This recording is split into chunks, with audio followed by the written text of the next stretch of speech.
내년 후년 선거에서 어느 쪽이 이길지 저로서는 당연히 알 길이 없습니다. 그러나 민주당이 지금 보여주고 있는 오만함과 경직된 모습 때문에 국민들은 선택할 수 있는 대안이 있기를 진심으로 바랍니다. 그러다 보니까 야권이 연대해서 또 변화해서 좀 힘을 합치고 그 선택할 수 있는 대안을 만들어주기를 바라는 마음이 분명히 있습니다. 야당의 입장에서 저는 그것이 진짜 탄핵 이후에 모처럼 찾아온 소중하고 놓칠 수 없는 기회라고 생각을 합니다.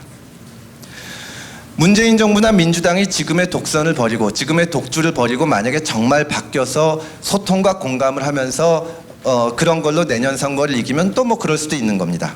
그러나 그렇게 할 것으로 보이지는 않습니다. 좀 이따 말씀을 드리겠지만 그렇게 하지 않는다면 야권도 변화하고 연대해서 국민들한테 선택할 수 있는 선택권을 드려야 됩니다. 그 말씀을 드리고 싶습니다. 마지막 세 번째로 통합의 정치가 이긴다는 말씀을 드리고 싶습니다. 저는 오늘 말씀드리는 것 중에 이 부분을 가장 강조하고 싶습니다. 제가 민주당을 탈당했던 가장 큰 이유는 민주당이 국민들을 편가르기 하면서 진영 논리에 편승한 정치를 하고 있기 때문입니다. 많은 국민들이 여기에 염증을 느낍니다. 반대하는 국민들을 친일파, 토착외구 이런 식으로 부르면서 죽창가를 부르는 것을 염증을 느끼고 있습니다. 이런 잘못을 정확하게 지적하고 선거에 이겨서 이런 독주를 깨기 위해서는 이와는 전혀 다른 게임을 해야 됩니다.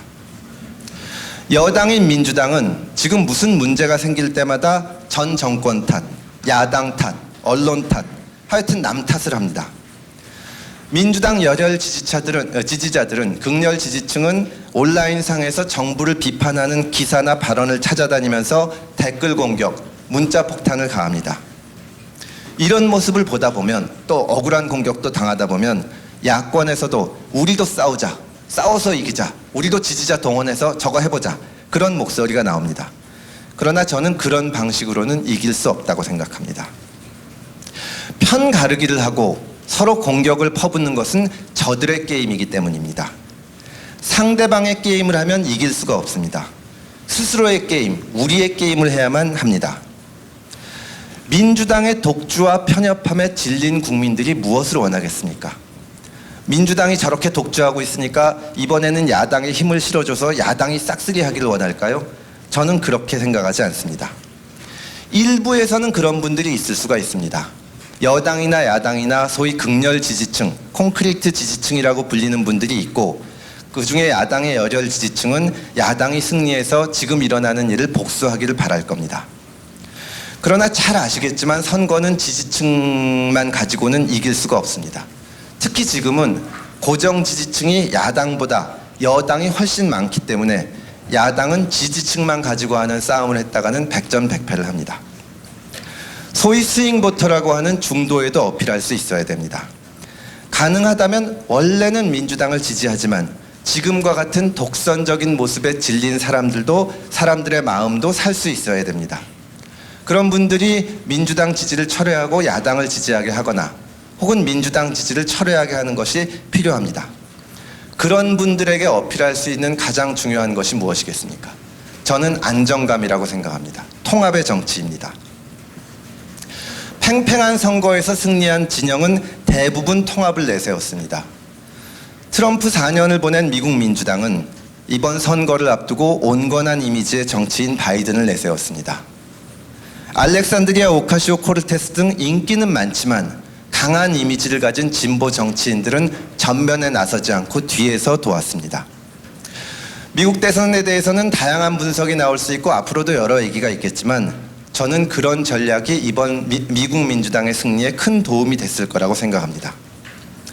지금은 그런 모습을 보여주지 못하고 계시지만 문재인 대통령도 지난 대선에서 승리할 때는 유세에 가서 말씀만 하시면 통합을 내세웠습니다. 또 다른 의미도 있습니다. 과거에 승리했던 쪽이, 그러니까 여당이 계속 승리할 때는 소위 집토끼 전략이 상당히 유효합니다. 그런데 야당이 승리한다는 것은, 이 역전된다는 것은 기존의 질서에 변화가 오는 것입니다. 변화는 희망도 주지만 변화에는 두려움도 따릅니다. 두려움을 없애고 지지를 끌어내려면 안정감을 줘야 됩니다. 바로 통합의 정치가 야권 승리에 결정적으로 필요한 구호인 이유가 저는 여기에 있다고 생각을 합니다. 민주당은 지금 편가르기, 열혈 지지층만 보고하는 정치에 중독되어 있습니다. 내년 선거, 후년 선거에서도 지지자들의 표심을 자극하는 후보를 내세워서 집토끼를 지키는 전략을 쓸 게 틀림없습니다. 민주당에서 2017년 탄핵을 거치고 사실 많은 사람들의 마음을 모을 수 있었을 때도 전략 쪽에서는 그때도 집토끼 전략을 썼습니다. 하물며 내년은 더 할 겁니다. 특히 내년 선거는 투표율이 떨어지는 보궐선거이기 때문에 진흙탕 싸움을 벌이려고 할 가능성이 높습니다. 필요하든 안 필요하든 여당에서는 계속 야당의 싸움을 걸 겁니다. 그럼 야당에선 반격하게 돼서 그렇게 공방을 벌이고 정치판을 시끄럽게 만들 겁니다. 여러 쟁점을 내세우고 해결하기 어려운 문제를 들이밀고 야당의 반발을 초래하고, 그러다 보면 정치에 크게 관심이 없는 분들은 염증을 느끼고 투표장에 나오지 않습니다. 그러나 그렇게 공방이 벌어지고 양측이 싸우다 보면 여당 쪽이나 야당 쪽이나 여권이나 야권이나 양쪽의 열혈 지지층의 결집도는 더욱 아시는 것처럼 높아집니다. 그러다 보면 결국 선거가 어떤 판이 되느냐, 양쪽 어느 쪽이 더 많은 지지층, 열혈 지지층을 투표장에 데리고 나올 수 있는지 그 싸움이 됩니다. 민주당이 원하는 선거의 모습이 그 모습이고, 민주당이 정말 지금의 민주당이 강한 것이 그런 싸움입니다. 야권은 어떻게 대응해야 될까요? 야권도 지지층을 결집하고 그런 전략을 써야 될까요? 앞서 말씀드리지만 저는 그런 전략을 쓰면 진다고 생각합니다. 상대방의 게임을 하는 것만큼 어리석은 일은 없습니다. 이기려면 자기의 게임을 해야 합니다. 야권은 통합의 정치를 내세워야 합니다. 구호만이 아니라 진심으로 그런 생각을 해야 합니다. 문재인 정부에서 추미애 장관 같은 분을 임명했으니까, 그래서 저런 모습을 보여주니까 야당도 정권을 잡으면 우리 편 중에서 그런 분을 임명하겠다, 그런 얘기를 해서는 민주당을 결코 이길 수가 없습니다. 그런 싸움에서는 우리가 약합니다. 우리는 다른 싸움을 해야 됩니다. 우리는 진짜 제대로 된, 여당이건 야당이건 공정하게 중립을 지키고 법무부 장관의 역할에 충실할 수 있는 그런 분을 임명하겠다는 약속을 해야 되고, 약속만이 아니라 실제로 그렇게 생각을 해야 합니다.